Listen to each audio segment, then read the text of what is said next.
भगवान शंकर ने कहा, प्रिया, प्रिय पार्वती, ये जो चिद्रूप अद्वितीय ब्रह्म है, ये श्री कृष्ण के अंश से ही है। जो महाविष्णु है, ये लिखा हुआ है, पढ़ना हो तो पढ़ लेना पद्म पुराण पाताल खंड में। नहीं कहने लगते हैं कि ये तो राधा उपासक, ये और किसी को मानते ही नहीं है।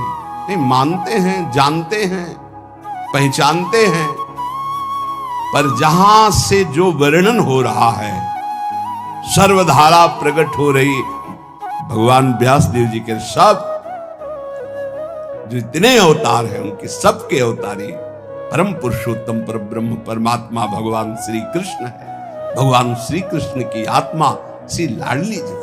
आप समझो, जो लिखा है उसमें भी छाती का अनुभव आपका क्या है? आपने क्या उसमें डूबकर प्राप्त किया है? हम राधा किशोरी की पढ़ी केवल बातें नहीं कह रहे हैं। हनुमान जी तो है नहीं कि ऐसे छाती चीरा तुम्हें दिखा दिया कि श्यामा श्यामा मांस ही निकलेगा और कुछ नहीं दिखाई देगा, क्योंकि तुम्हारा मांस देखने वाले नेत्र हैं। अगर श्यामा श्याम देखने की कृपा कर दें आपके ऊपर कि आप देख लो, तो बिना चीरे देख लोगे, पक्का समझिए। क्रोध और आवेश में अंतर होता है, ध्यान रखना।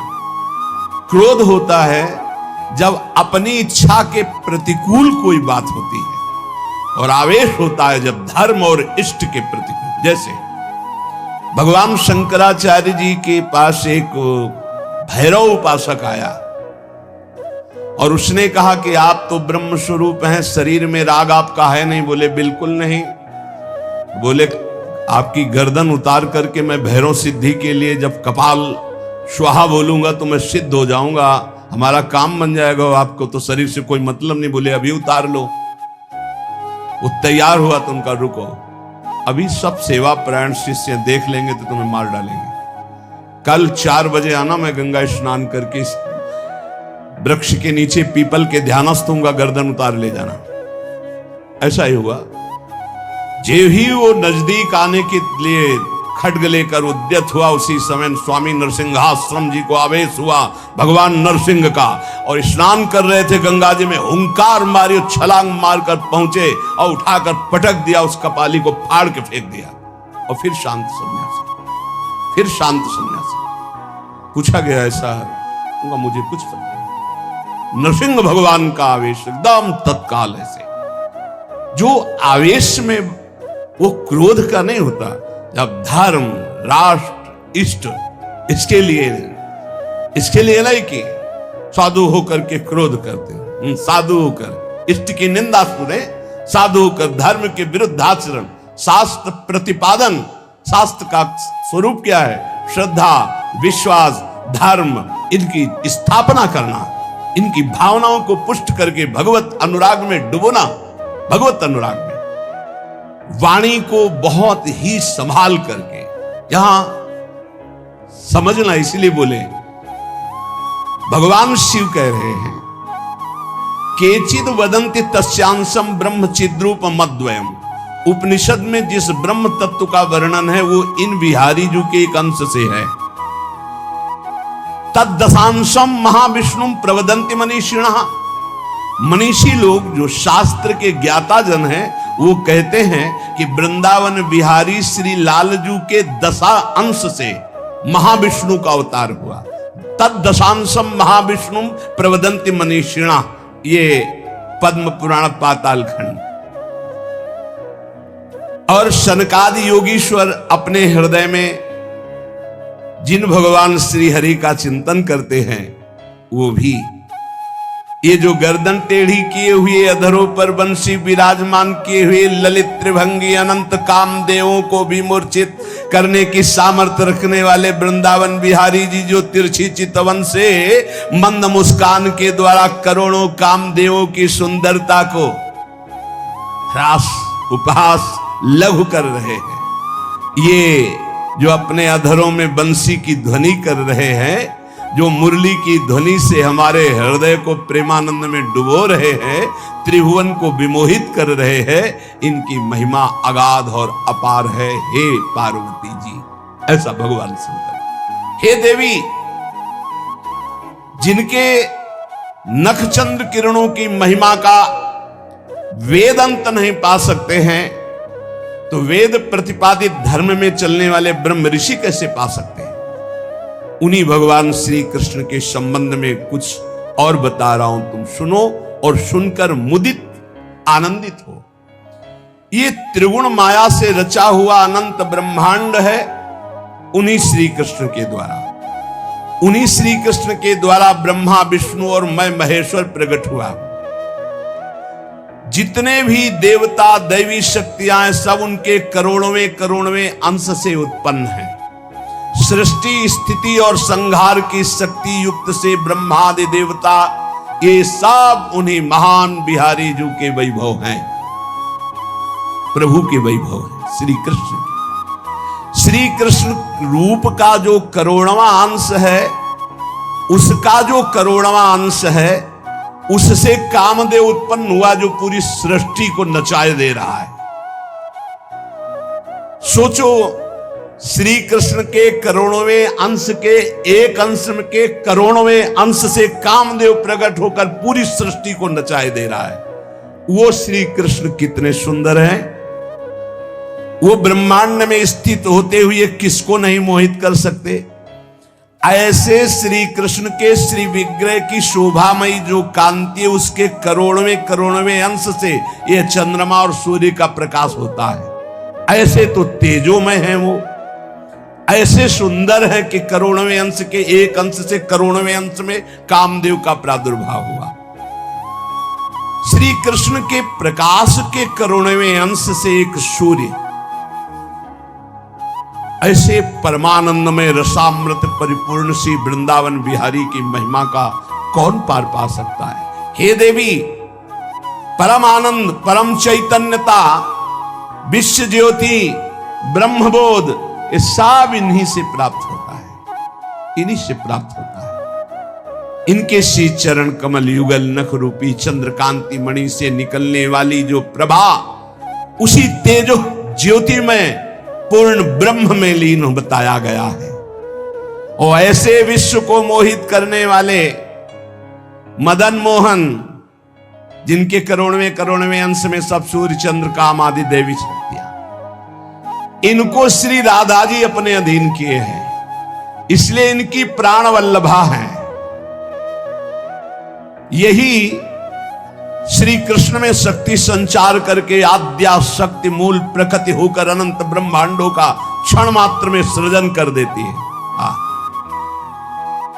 देवी जैसे उनके अंश से मैं हूं, ऐसे श्री राधा के करोड़वें अंश से आप सब शक्तियों का, देवियों का प्रादुर्भाव हुआ। इसलिए सर्वोपरि राधा पद रज स्पर्श, महादेव, सर्वोपरि राधा पद रज स्पर्श, ऐसे स्पर्श से ऐसे महामाधुर्य सिंधु श्री कृष्ण का रसास्वादन होता है। भगवत स्वरूपा श्री राधा जी की महिमा और उनके स्वरूप को कौन वर्णन कर सकता है, जब वेद ही श्री कृष्ण के लिए नेति नेति वर्णन करते हैं। ऊर्ध्वरेता परम बाल ब्रह्मचारी सनकादि ऋषियों ने भगवान ब्रह्मा जी की ब्रह्म सभा में पूजा करके कहा कि हे देव, मेरे हृदय में परम देवता की जानने की इच्छा है। पर देवता,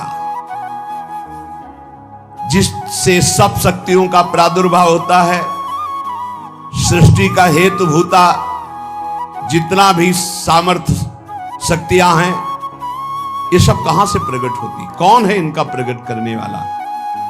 श्री उपनिषदों में राधिकोपनिषद, सनकादि के प्रश्न को सुनकर ब्रह्मा जी बोले, पुत्र वैसे तो ये बहुत गुह्य विषय है, गुप्त विषय है, अत्यंत गुप्त रहस्य भी अधिकारी के सामने बोल देना चाहिए। और तुम अधिकारी हो, क्योंकि निष्काम, निर्विकार, सच्चिदानंद स्थिति में हर समय स्थित रहते हो, पर तुम किसी और के सामने प्रकट मत करना। देखो हर जगह पहले शर्त रख ली गई, इसे गुप्त रखना। जो हृदय संशय शून्य, रसग्राही, गुरु भक्त, शास्त्र के अनुसार चलने वाला, निष्पाप, उस अधिकारी को परमदेव श्री कृष्ण का यश सुनाना। ऐश्वर्य, यश, श्री, धर्म, ज्ञान और वैराग्य, इन 6 ऐश्वर्यों से परिपूर्ण भगवान श्री कृष्ण की महिमा सुनाना। जो उस महिमा में रत है, फिर उसको गोप गोपियों का महारस सुनाना, ब्रज रस। जो उस रस में अभिषिक्त हो जाए, तब वृंदावनेश्वरी का रस, समझ रहे, तब वृंदावनेश्वरी का रस। अखिल ब्रह्मांडों के अधिपति, जिन्हें नारायण कहा गया है, ये हमारे प्रभु वृंदावनाधीश्वर के एक अंश से हैं। वे प्रकृति से भी प्राचीन और नित्य नवीन हैं। उनके आह्लाद का नाम है राधा। संधिनी, ज्ञान, इच्छा, क्रिया, ये बहुत सी शक्तियां हैं। ये आह्लाद अंतरंग भूता श्री राधा रूप में विराजमान है। श्री कृष्ण के द्वारा इनकी आराधना होती, इन्हें इसलिए इन्हें श्री राधा कहते हैं। श्री कृष्ण सदैव आराधना में तत्पर रहते हैं। श्री कृष्ण का सदा समाराधन करते हैं। ये गांधर्वा जितनी श्री कृष्ण पटरानियां द्वारिकाधीश के हैं, ये सब इनके अंश से प्रकट हुई है। श्री राधा और रस सागर श्री लालजू, ये एक प्राण, एक मन, 2 तन, एक रुचि, एक स्वभाव, एक वय, लीला के लिए 2 बने हुए हैं। ये मैं बहुत गुप्त बात बता रहा हूं। ये जन साधारण को, मूर्तम और महामूर्खों को कभी भी इसका श्रवण मत कराना। जो राधा किशोरी के इन 28 नामों का जप कर ले, तो विश्व की कोई भी ऐसी कामना नहीं जो पूर्ण ना हो जाए। अनुभूत विषय आज का नहीं, ये वृंदावन आने के पहले का, क्योंकि पूज्य भाई जी श्री हनुमान प्रसाद पोद्दार जी के आदर्श में हम चल रहे थे, उनको जैसा वो निर्देश कर रहे। ये 28 नाम जिह्वा पे नाचते रहते थे। प्रारंभ में जो हितधाम से जुड़े हों उनको पता होगा, 28 नाम कभी कभी हम उच्चारण कर देते थे। राधा रासेश्वरी रम्या, कृष्ण मंत्राधिदेवता, सर्वाद्या सर्ववंद्या च वृंदावन विहारिणी, वृंदाराध्या रमा शेष गोपी मंडल पूजिता, सत्या सत्य परा सत्य भामा श्री कृष्ण वल्लभा, वृषभानुसुता गोपी मूल प्रकृतीश्वरी, गांधर्वा राधिका रम्या रुक्मिणी परमेश्वरी, परात् परतरा पूर्णा पूर्ण चंद्र निभानना, भुक्ति मुक्ति प्रदा देव भव्याधि विनाशिनी। ये 28 नाम है अनुभूत। इन 28 नामों का मंत्र है। इनका जो पाठ करे, चाहे लौकिक कामना चाहे परलौकिक कामना, बहुत जल्दी आपको परिणाम दिखाई देगा। ये राधा किशोरी जी के 28 नाम श्री राधिकोपनिषद में ब्रह्मा जी सनकादि को उपदेश कर रहे हैं। परिणाम फलस्तुति में लिखा है, भुक्ति मुक्ति प्रदा। भोग चाहिए तो भोग मिल जाएगा, मोक्ष चाहिए तो मोक्ष। और भवव्याधि विनाशिनीम, आवागमन चक्र से मुक्ति हो जाएगी। और हर व्याधि विनाशिनीम, इस संसार चक्र में जितने रोग हैं सबको शासन में रखने के लिए ये नाम पर्याप्त है, तुम्हारे ऊपर इनका प्रभाव नहीं पड़ पाएगा। ये 28 नामों का जो पाठ करता है वो जीवन मुक्त महापुरुष हो जाता है। भगवान ब्रह्मा जी ने उपदेश किया शनकादि को। राधा, राशेश्वरी, रम्या, कृष्ण मंत्राधिदेवता, सर्वाद्या, सर्ववंद्या, वृंदावन बिहारिणी, वृंदाराध्या, रमा, अशेष गोपी मंडल पूजिता, सत्या, सत्यपरा, सत्यभामा, श्री कृष्ण वल्लभा, वृषभानुसुता, गोपी, मूल प्रकृति, ईश्वरी, गांधर्वा, राधिका, आरम्या, रुक्मिणी, परमेश्वरी, परात्पर, पूर्णा, पूर्णचंद्र निभानना और भुक्ति मुक्ति प्रदा, भवव्याधि विनाशिनी। 28 नाम मात्र जपने से समस्त कामनाओं की पूर्ति। ये तो हम आह्लाद का वर्णन कर रहे हैं। इनकी एक संधिनी शक्ति है जो भूषण, शैया, आसन, सेवा की सामग्री सब रूप धारण करती है। धाम, कुंज, निकुंज। जब हमारे प्रभु मर्तलोक में अवतार धारण करते हैं तो अवतार की पूरी व्यवस्था, भूमि की व्यवस्था हो, सच्चिदानंद भूमि, माता, पिता, परिकर, यही सब संधिनी शक्ति तैयार करती है। अवतार की कारणभूता ये संधिनी शक्ति है, ये क्षेत्रज्ञ शक्ति है, इनकी इच्छा शक्ति के अंतर्गत माया शक्ति है। ये सतोगुण, रजोगुण, तमोमयी है। ये बहिरंगा शक्ति है। ये जगत की रचना करती है। ये अविद्या रूप है। ये जीव को बंधन में डालकर दुख भोगवाती है। भगवान की लीला शक्ति, भगवान की क्रिया से अनंत शक्तियों के स्वामी